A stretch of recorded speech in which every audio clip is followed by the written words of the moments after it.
The following is a list of gangs in Las Vegas. Stoners. Not so much a gang as teenagers that like to smoke weed. The most we could find in the way of gang activity from stoners were news reports from the 80s about the occasional graffiti on a city wall featuring a marijuana leaf. Skinheads. A catch-all term for the white supremacist gangs with members sporting closely shaved heads that operated in the Las Vegas area. Las Vegas area skinheads would tag walls and buildings with swastikas and other bigoted imagery during the 1980s. Neo-Nazi skinheads also started a brawl with anti-racist activists and veteran groups protesting outside of the Imperial Palace Hotel in 1989, with one protester being sent to the hospital due to his injuries. The activists were protesting Imperial Palace owner Ralph Engelstad's sympathetic views towards Nazism, which had included hosting two birthday parties in honor of Adolf Hitler at the Imperial Palace. In response to rising skinhead activities, the Anti-Defamation League pushed for tougher hate crime laws in the Nevada legislature during the 1989 session. An early example of the skinheads' propensity for violence is found in an incident that occurred in 1994. 13-year-old Kelly Buzzolini and a friend went to a party in the desert hosted by skinheads. Buzzolini, who was half Japanese, was unaware of the skinheads' virulent racism. At some point during the party, a group of skinheads began questioning Buzzolini about the shape of her eyes. After her friend told the skinheads Buzzolini's ethnicity, the group proceeded to throw beer bottles at the young girl before one of the skinheads struck Buzzolini in the head with a large rock, fracturing her skull. One of the skinheads at the party was later charged in relation to the assault. However, the most notorious attack committed by Las Vegas neo-Nazi skinheads occurred on July 4, 1998, when anti-racist activists Lynn Newborn and Daniel Schursty were lured into the desert and assassinated by a group of white supremacists. Despite the murders being the result of a conspiracy, only one individual was convicted in relation to the crime: Henderson Original Gangsters. The only info we could find on this group is that the founder of the Henderson Original Gangsters, Hogs, eventually moved to Garden City, Idaho, where he started a group called Garden City Hogs that committed burglaries and harassed area high school students. Shit on skates. We could locate no additional info on this group in the newspaper archives or elsewhere. Los Hermanos. An article that appeared in the Las Vegas Review-Journal in April of 1986 noted, Los Hermanos operated in the northeast part of Vegas and North Las Vegas, with the group primarily involved in the illicit drug trade and burglaries. The only other mention of the group in the news archives was the city routinely cleaning graffiti from walls reading VLH for Barrio Los Hermanos during the mid-80s. East Side Posse. The East Side Posse was an offshoot of another gang we will be covering later, the REIT Boys. The East Side Posse, as the name suggests, operated on the east side of Las Vegas and had a multi-ethnic membership. Bad blood between the East Side Posse and the REIT Boys exploded on the streets of an East Vegas neighborhood on the night of July 6, 1989. 9 members of the East Side Posse and 9 members of the REIT Boys confronted each other at Whitney Park on that evening. Shots broke out, and the gun battle then filtered into a housing complex in the surrounding neighborhood. One member of the REIT Boys sustained minor injuries, and all involved with the gunfight were taken into police custody. Gerson Park Kingsmen. The Gerson Park Kingsmen are one of the longest established gangs in Las Vegas. Founded in the 70s, the organization was involved in several high-profile incidents during the 80s. At around 7:30 p.m. on January 26, 1988, a stolen blue Camaro made its way south on M Street in the west side of Las Vegas. The vehicle was occupied by several members of the Gerson Park Kingsmen, GPK, seeking revenge for the slaying of Kingsman, associate David Vaughns, in December of 1987 by a member of the West Coast Bloods. The Kingsmen opened fire at people standing near a housing complex and continued shooting at their targets as the Camaro turned onto McWilliams Avenue. The shooters cut down 3 young men as they attempted to find shelter inside of a home located at 810 M Street, and a 16-year-old girl was left lying wounded in the street. A police search failed to locate any suspects after the drive-by. Corey Thompson, the brother of the man accused of killing David Vaughns, was heard shouting in the street after the shooting, "Take me to jail. I don't give a fuck. Those crabs just shot my brothers. I'm gonna kill a crab." Later in 1988, members of the Gerson Park Kingsmen found themselves inadvertently facing charges of attempting to murder 2 police officers. 2 GPK members spotted what appeared to be rival gang members while driving along West McWilliams Avenue and emptied a .357 revolver in their rival's direction. It turned out the rival gang members were actually undercover Metro police officers conducting a drug sting operation. The GPK argued that they fired over the officers' heads as a warning and didn't intend to hit anyone with their shots. As the defense attorney argued to the jury, if he wanted to kill someone, why didn't he do that? The defense argument carried little weight as both GPK members were convicted of attempted murder. The feuds between the Gerson Park Kingsmen and rival gangs even spilled onto the grounds of local schools. A scuffle between GPK members and a gang called the Brownies at Western High School in September of 1990 resulted in one student being stabbed in the back with a steak knife. Metro eventually took steps to counter the influence of the Gerson Park Kingsmen by opening a police substation in Apartment A at 1536 McGuire Drive. The substation was painted black and white to mirror the colors borne by Metro patrol cars. The response to the substation from the community was mixed, with some residents arguing the increased police presence led to harassment of Gerson Park residents, while others felt the regular police beat patrols made the area safer. Comstock 40s. The Comstock 40s were affiliated with the Crips, though we could find little info about this gang in the news archives outside of incidents that occurred at El Dorado High School. The cafeteria of El Dorado High School was packed for the first day of classes with over 800 students and bustling with activity on the morning of August 26, 1990. A few minutes before classes were to begin, a scuffle involving dozens of students affiliated with rival gangs broke out. Amidst the melee, one of the students, 15-year-old Curtis Collins, decided to settle a simmering feud that had developed with another student. Collins pulled a semi-automatic handgun from his backpack and fired a single round into the back of 16-year-old Donnie Lee Bolden's neck. Bolden, who fashioned himself an amateur barber and had a reputation for doing a decent job cutting his friend's hair, died from his wounds. Bolden was initially accused of being a member of the Comstock 40s, while Collins was rumored to run with the Hoods, a faction of the Bloods. However, later investigation could not conclusively prove that the murder was gang-related, as Curtis and Bolden had developed a feud between each other for personal reasons over the summer of 1990. At most, each boy was a hanger-on around area gangs. Renewed violence occurred at the school in the weeks after the murder of Bolden. Several students were suspended after a fight broke out in the halls between members of the Comstock 40s and Bloods. No weapons were used or injuries reported in the scuffle. REIT Boys. Made up largely of high school athletes, the REIT Boys were involved in an infamous double murder near Bonanza High School.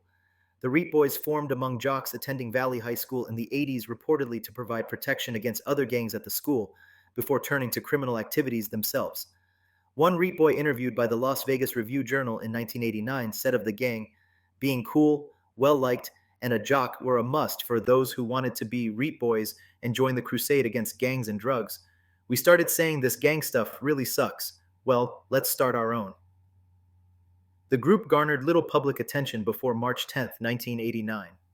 Several young men belonging to a gang known as the Pinoy Boys were walking near Bonanza High School on that afternoon, just as classes were getting out for the day. The Pinoy Boys were confronted by a group of REIT Boys packed inside a passing car. The vehicle slowed, and words were exchanged between the groups. One of the Pinoy Boys yelled, "Drop your weapons and fight head up."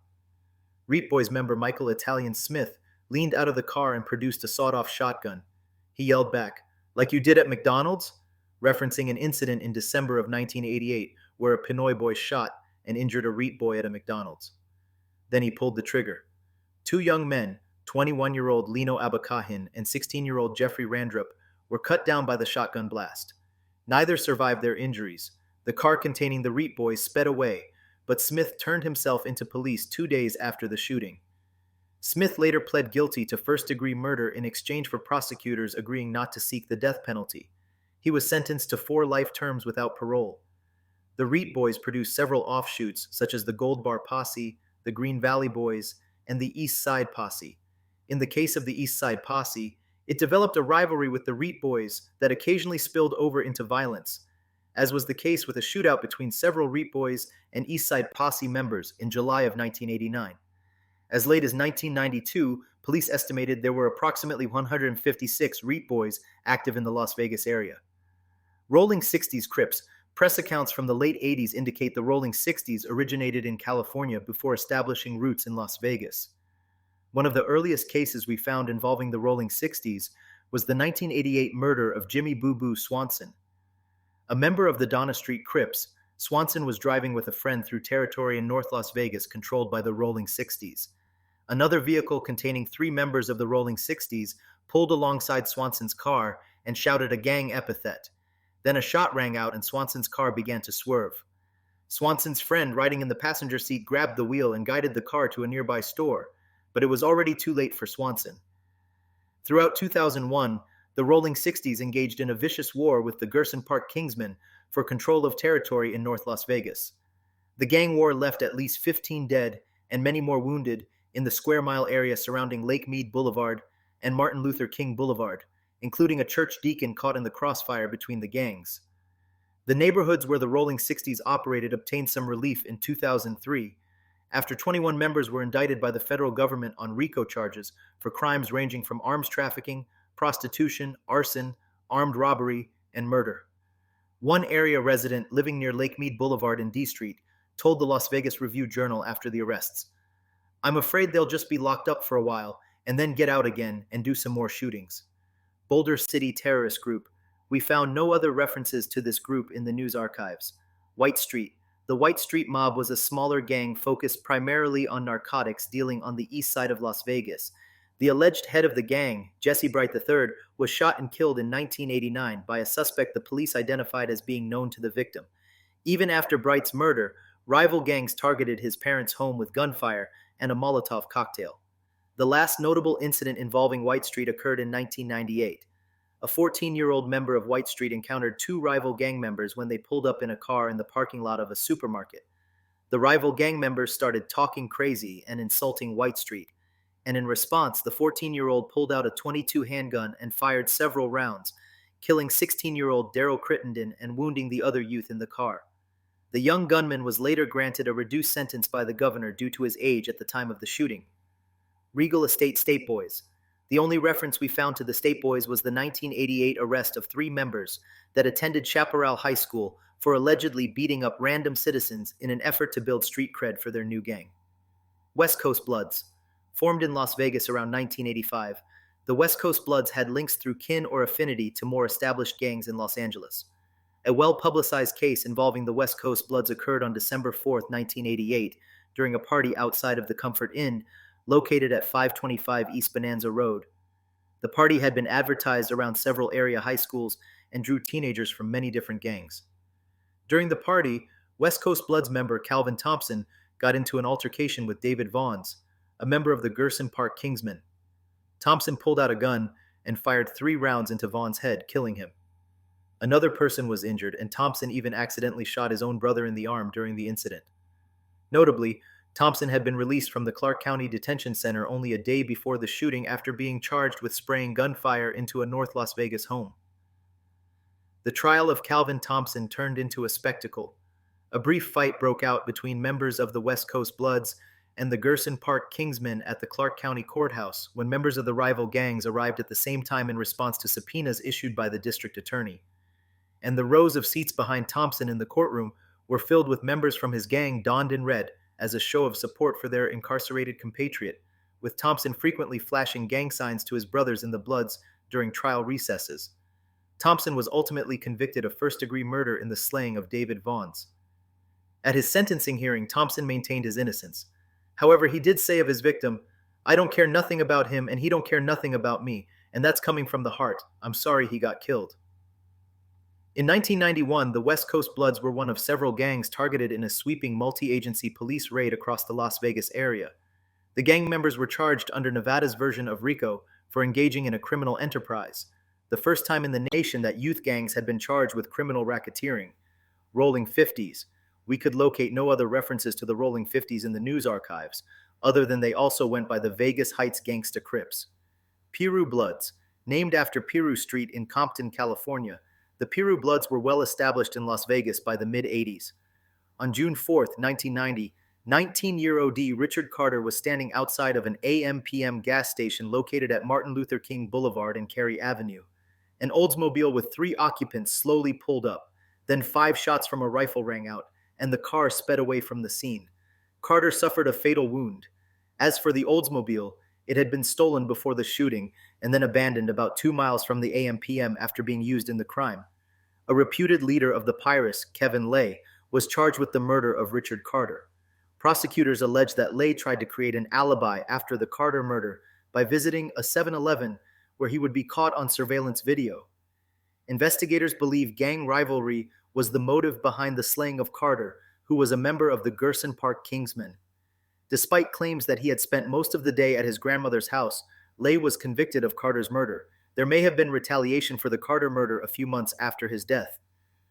On the night of August 6, 1990, a Piru member, Alexander Synagogue, was shot to death outside the same exact AM/PM gas station where Carter had been killed.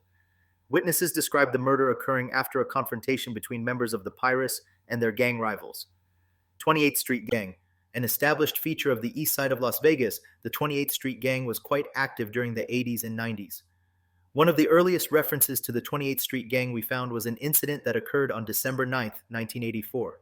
A fight broke out between members of the 28th Street Gang and rival gang the Lil Locos in the early morning hours after a house party on Sandy Lane. During the melee, 18-year-old Esteban Aragonés was chased down by a rival gang member and stabbed repeatedly in the back. Aragonés eventually succumbed to his wounds after crawling more than 100 feet in an effort to obtain help.